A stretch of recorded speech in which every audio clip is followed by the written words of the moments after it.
Welcome back. Coffee with Carl, but this is tea today. We've talked about assumptions over the past few videos. Just to recap, we tend to have assumptions in everything we do without ever thinking what they are or even considering anything about them. And the reason for this is quite simple. You can't prove an assumption or you can't disprove it. Instead, what you do is you develop a number of ideas into concepts and then apply the concepts, and if they're successful, if we get what we want from that application, then we don't question them because we're getting what we want. So an assumption isn't so much true as a way of measuring confidence. As long as we're getting what we want, we have great confidence in those assumptions. Another word for that confidence is faith.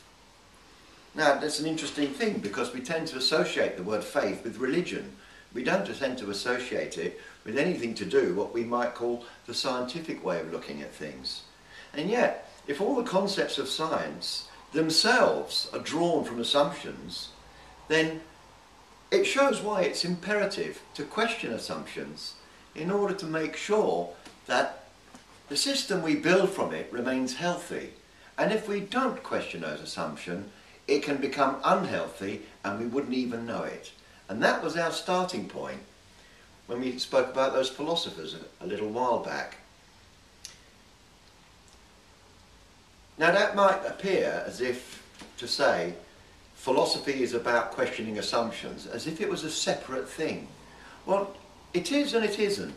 Because what it means, and this is something else that was stated in that first interview between these two philosophers, scientists don't have time to question their assumptions.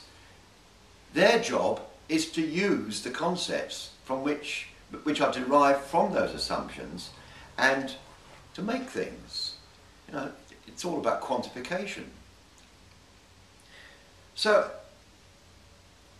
when do we realise that we've reached the limit of application of assumptions?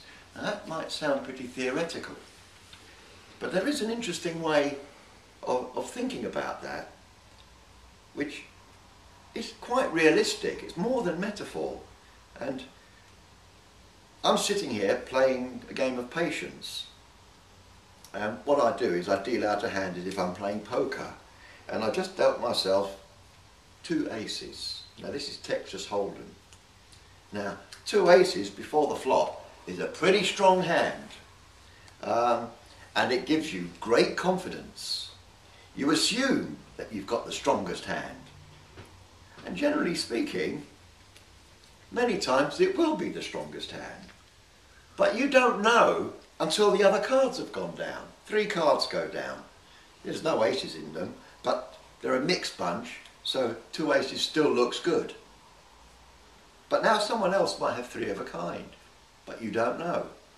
However, you have great confidence, and depending on the way the playing goes, you bet accordingly. Now the thing is, if you know anything about poker, you know that every now and again you have to throw the good hand away. And this is for many reasons. And the main reason for that is that in poker you cannot have an assumption that makes your play predictable. Other people say, oh, he's got a pair of aces because he's betting like this and he's betting like that. And you may win that hand, but you'll never maximise what you could do. Other times you will lose as well. So in poker you find that your assumptions are being challenged all the time.